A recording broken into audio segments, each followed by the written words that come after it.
Recently, the US government came out and said, "No way, Jose, you can't share data with China." And what did Americans do? They said, "Hold my coffee," and hopped on XiaoHongshu, aka Little Red Book, to give their data straight to China themselves. Now, if we're talking about the biggest winner from TikTok potentially getting banned, I think it's time to make it official. No competition, it's XiaoHongshu. In the past few days, XiaoHongshu has absolutely blown up in the US. It's now sitting pretty at the top of the US App Store's download charts. Yep, Americans are flocking to it in droves. And get this, with this wild turn of events, XiaoHongshu has pulled off something epic. It's now the first app in history to crush it both inside and outside of China. It's breaking down the digital wall, y'all. For once, it feels like the US and China are one big happy family. But here's the real question. Why did XiaoHongshu suddenly explode in popularity in America? Why can't all those American XiaoHongshu copycats keep up with a Chinese app that's mostly in Mandarin? And how exactly is XiaoHongshu flipping the script on how foreigners see the world? Stick around, we're breaking it all down. So, what's behind XiaoHongshu's sudden rise to fame? Well, you can thank TikTok's "Am I about to get banned?" crisis for that. Here's the tea. On January 10th at exactly 10 a.m., the U.S. Supreme Court heard oral arguments about whether forcing ByteDance to sell TikTok violates the First Amendment. Yup, it was TikTok versus the Department of Justice. A 2.5-hour showdown of epic legal smack talk. And guess what? During the debate, the Supreme Court justices dropped some not-so-subtle hints that they might actually back the idea of breaking up TikTok's operations. Translation: TikTok may not get an extension on its ban deadline. So here's the deal. If ByteDance doesn't sell TikTok, the app could be officially banned in the US starting January 19th. But ByteDance, oh, they're standing tall after getting dragged through the mud by netizens over their past decisions. Their vibe now is basically, ban us if you dare. Selling out to Americans? Not a chance. At this point, TikTok's got two options left. Option one, save itself. I mean, with 170 million monthly active users in the US, this app is basically the backbone of countless influencers, small businesses, and creators. TikTok's even said that if the forced sale order isn't paused, small businesses on the platform could lose over $1 billion in revenue in just a month.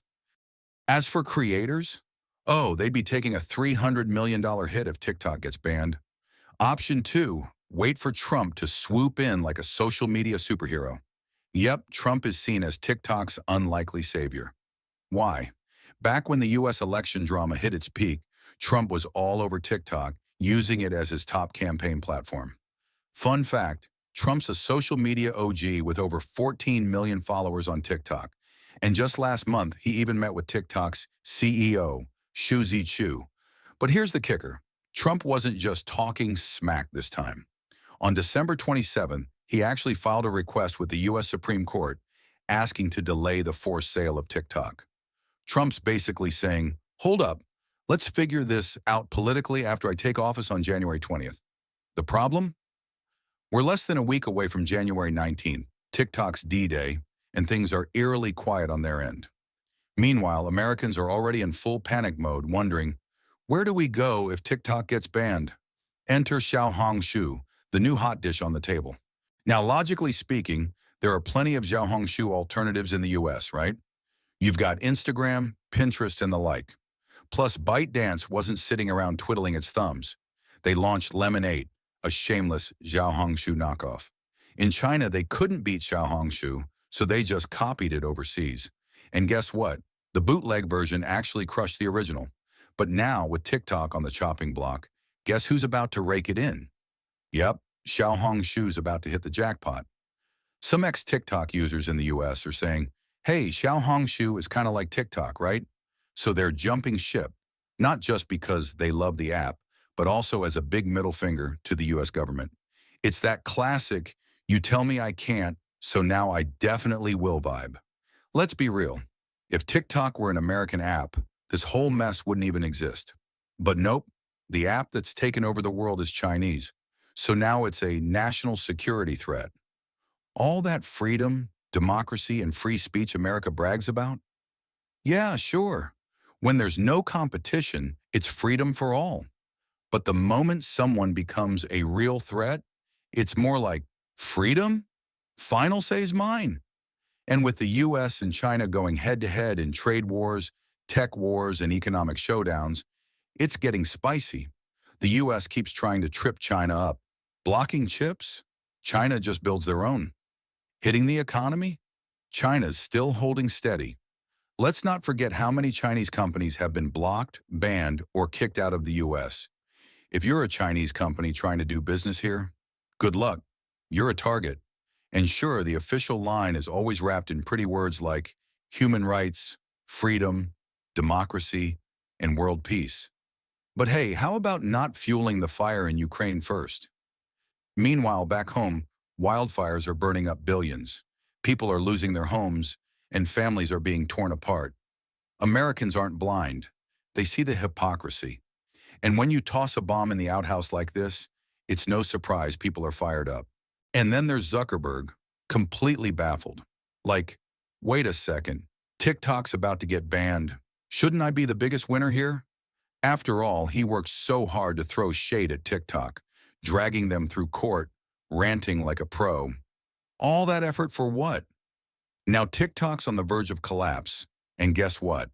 The traffic still isn't coming his way. I mean, isn't he supposed to be the king of social media? Losing to China's #2 social platform was bad enough, but now he's losing to #5? Ouch. Reality, though, loves a good plot twist. And to be fair, Americans have their own struggles too. Take XiaoHongshu, for example. Sure, it's full of TikTok refugees, but guess what's the second hottest topic on the app right now? Luigi.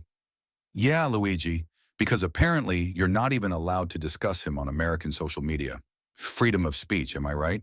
Except when it inconveniences the big guys. Meanwhile, let's compare. While the US is busy revoking visas and deporting people, China's rolling out the welcome mat. You've got things like 240-hour visa-free transits for travelers, and then there's XiaoHongshu's users, who are straight-up ambassadors of hospitality. People are posting bilingual greetings, flooding the app with warmth, and making Americans feel the US and China are one big family vibes. Of course, there are those moments that hit a little too close to home, like when an American shares a picture of their cat and someone from Sichuan replies with a photo of their pet panda. Talk about flexing hard. And let's not forget the wild contrasts in comment sections. Take Elon Musk's mom, for example. On one side, Chinese users are all, oh, she's so elegant, so graceful. On the other side, Americans are roasting her like it's a national sport. Sure, XiaoHongshu's sudden fame is like winning the lottery, but the real challenge? Catching and keeping all that traffic. A ton of users are already chiming in with suggestions. Hey, how about adding built-in English-Chinese translation? And yeah, that's a great starting point, but honestly, it's just the tip of the iceberg.